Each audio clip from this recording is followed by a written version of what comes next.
त्या दिवशी गुढीपाडवा मेळाव्यामध्ये मी जे सांगितलं माझ्या पक्षातल्या सर्व पदाधिकाऱ्यांना आणि माझ्या महाराष्ट्र सैनिकांना की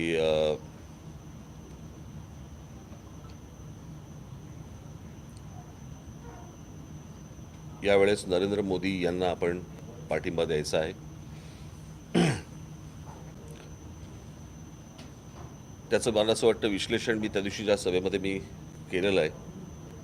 पहिल्या 5 वर्षातल्या काही गोष्टी ज्या मला पटल्या नाहीत त्याच्या बाबतीत मी जो विरोध करायचा तो विरोधही केला.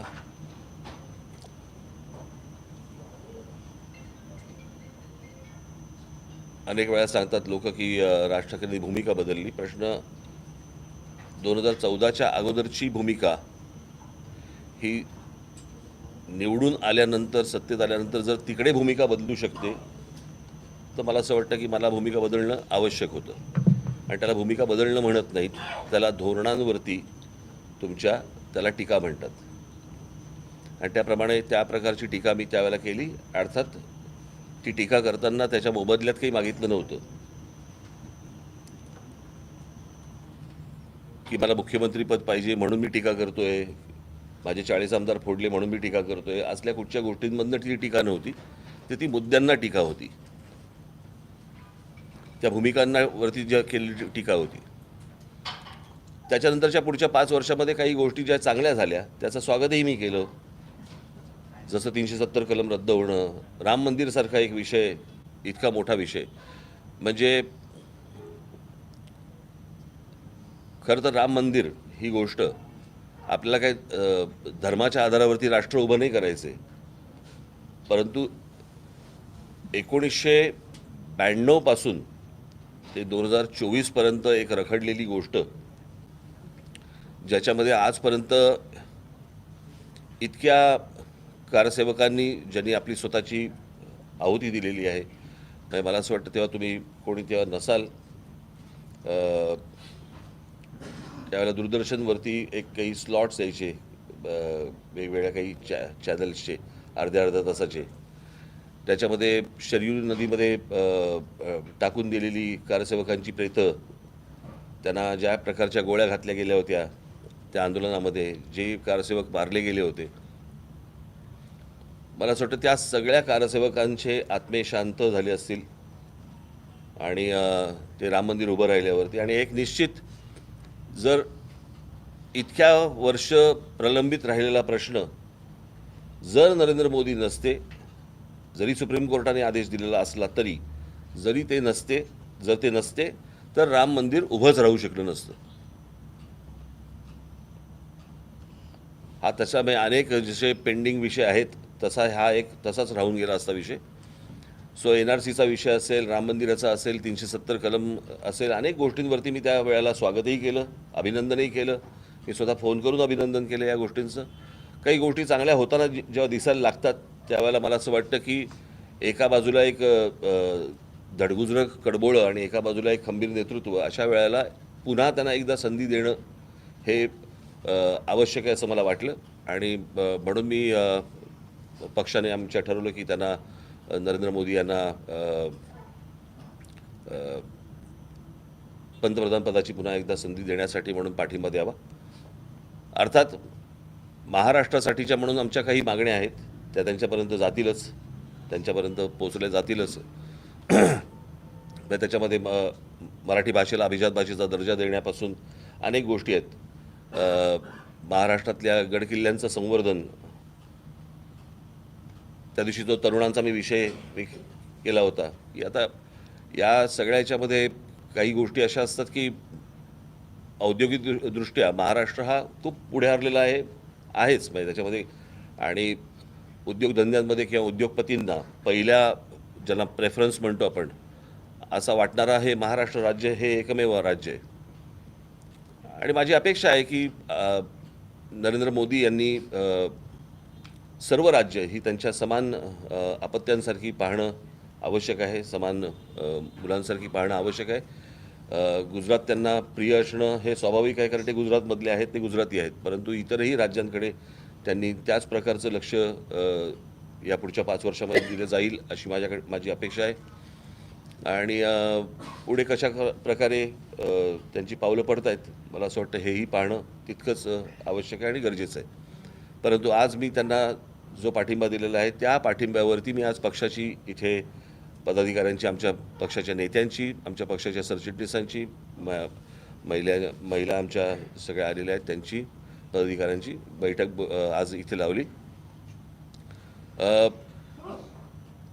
भारतीय जनता पक्ष, शिवसेना आणि राष्ट्रवादी काँग्रेस या 3 पक्षातल्या लोकांनी, 3 पक्षातल्या उमेदवारांनी किंवा त्यांच्या लोकांनी आमच्या कोणत्या लोकांशी संपर्क साधायचा आहे, कोणाशी बोलायचं आहे आणि पुढे कशा प्रकारे जायचं आहे या प्रकारची यादी 1-2 दिवसामध्ये आमच्याकडनं तयार होईल. त्याप्रमाणे ती त्यांच्यापर्यंत जाईल. आणि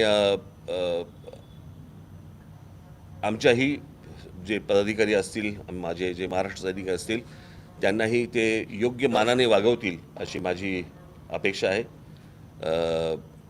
आणि त्यांनी कोणाशी संपर्क साधायचा आहे, काय करायचं आहे, कारण त्याच्यामध्ये मग घोळ नको की हा आला तो आला असल्या काही गोष्टी नको. त्याच्यामुळे त्यांनाही कळलं पाहिजे की कोणाशी संपर्क साधायचा आहे, ज्याच्यातनं आमचे लोक कशा प्रकारे काम करतील आणि पूर्णपणे सहकार्य करायचं आणि पूर्णपणे प्रचार करण्यासाठी म्हणून मी सगळ्यांना सांगितलेलं आहे. परंतु कोणाशी संपर्क साधायचा आहे त्यांनी आमच्या लोकांशी ते आत्ता त्यांना सांगितलं जाईल. त्याप्रमाणे संपर्क साधल्यावरतीच प्रत्यक्ष काम सुरू होईल. त्याच्यासाठी जी आजची बैठक होती ती आत्ताच पार पडली.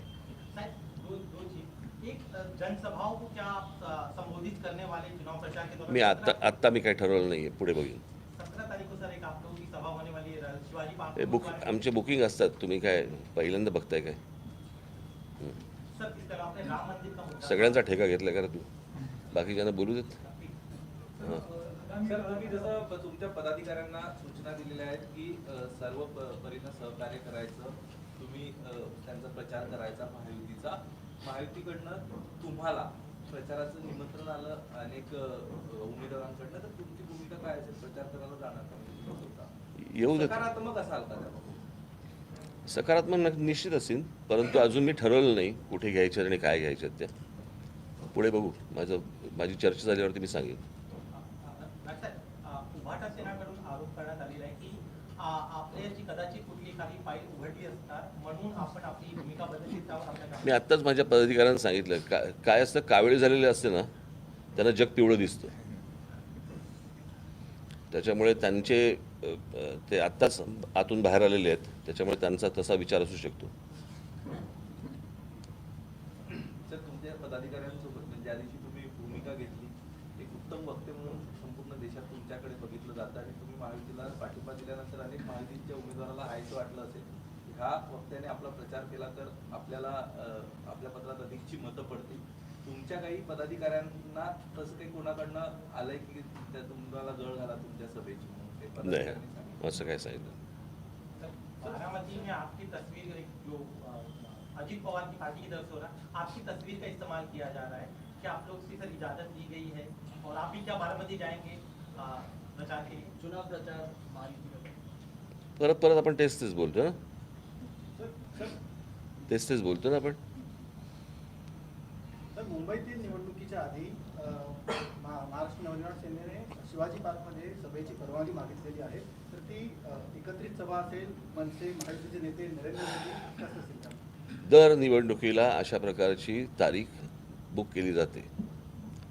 सभा होईल नाही होईल हे आत्ता काही सांगता येत नाही, परंतु एक बुकिंग नावाची एक गोष्ट असते, ती दरवेळेला केली जाते. ते काय 5 वर्षाची गॅप पडल्यामुळे तुम्ही सगळं विसरलेलं आहात. परवाच्या निर्णयानंतर काही पदाधिकारी नाराज झाले, राजीनामे देणं सुरू झाले, त्यांच्याशी संवाद साधण्याचा किंवा साधणारा कोण पदाधिकारी? एक असं समाज माध्यमावर सुद्धा बरेच जण अशा प्रकारचं. काय समाज माध्यमांवरती काय तुमचा जो हा निर्णय आहे महायुतीचा, प्रश्न असा आहे, मी या सगळ्या गोष्टींचा विचार पक्षाचा म्हणून विचार करत असतो. कळलं का? ज्यांना या प्रकारची समजच नसेल आणि उमजच नसेल त्यांनी जो काही निर्णय घ्यायचा तो करावा. निवडणुकीमध्ये अरे तुम्ही काय असे आलात मुंबईत? कधी आलात? तुम्ही तुमच्यासाठी हवा माझ्यासाठी आला म्हणजे? नाही नाही बाई, तुम्ही मुंबईत मी आलो मुंबईत. मी ईडी, सीबीआय, एनआय, एनसीबी, ज्युडिशियली या सगळ्या बीट्स बरोबर कोणाकडनं? हां मीडियासाठी. त्यांना बोलवण्यात आलं सर, नाशिकवरून त्यांना बोलवण्यात आलं मुंबईत. हो, पण काहीतरी असेल ना, त्याला लेबल असेल ना. असं सांगा ना, मी तेच विचारतोय. हां, मी म्हटलं तुम्ही एवढी नावं घेतली सगळी, काय सीबीआय, ईडी बीडी वगैरे तीच नावं सध्या चालू आहे. हो बरोबर आहे. मला वाटलं होम जॉईन केलं की काय तुम्ही. हां बोला बोला. एवढंच आहे की लोकसभा निवडणुकीमध्ये एक जरी उमेदवार तुमचा नसला तरी विधानसभा निवडणुकीमध्ये तुम्ही निवडणुकीच्या तयारीला लागा असा गुढीपाडा सभेतच सांगितलं. त्याची रंगीत तालीम म्हणून सुद्धा तुम्ही लोकसभा निवडणुकीकडे पुनर्बांधणी म्हणून बघताय का? कारण गेल्या निवडणुकांमध्ये अशा अनेक जागा आहेत की ज्या ठिकाणी मनसेचा जनाधार प्रचंड होता. अर्थातच बघणार ना मी. त्याप्रमाणे आमच्या लोकांना मी कामाला लागायला पण सांगितलेलं आहे.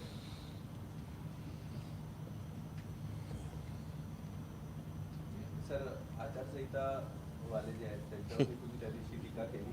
अलीकडे एक ग्रामीण महाराष्ट्रातनं एक बातमी समोर येते की आचारसंहितावाल्यांनी लोककलाकेंद्र आणि ज्या काही लोककला आहेत त्याच्यावर बंदी आणलेली आहे निवडणुकांचं कारण देत. उन्हाळ्याचा काळ असतो, अनेक ठिकाणी मी तुम्हाला एक गोष्ट सांगू का? जे कोणी बंदी आणतात त्यांना फक्त विचारा आचारसंहितेच्या पुस्तकात कुठे लिहिलेलं आहे. ज्यांना ज्यांना आचारसंहिता म्हणून जिथे जिथे त्रास दिला जातोय तिथे फक्त त्यांना विचारायला सांगा, जे कोणी अधिकारी येतील त्यांना, हे कुठे लिहिलेलं आहे. मला आचारसंहिता जी माहिती आहे त्याप्रमाणे मी ह्या उमेदवाराला या निशाणीवरती तुम्ही बटण दाबून निवडून द्या, हे जोपर्यंत मी बोलत नाही तोपर्यंत ते कुठच्याही आचारसंहितेच्या खाली येत नाही. कारण अलीकडे लोककला जी आहे ती लोप पावत चालली आहे. नाही, पण लोककलेचा त्याचा काही संबंध नाही आहे. पण त्या लोककलेमधनं जर समजा पक्षाचा प्रचार करणार असतील तर तो विचार करण्यासारखी गोष्ट आहे. कळलं का? म्हणजे तुम्ही लोककलेच्या नावाखाली जर समजा प्रचार होणार असेल तर ते मला नाही वाटत आचारसंहितावाले मान्य करतील, किंवा त्यांना त्या खर्चामध्ये टाकायला सांगा. काल उद्धव ठाकरे यांनी पालघरमध्ये सांगितलं की महाराष्ट्रात मोदीचा सिक्का नाही चालणार.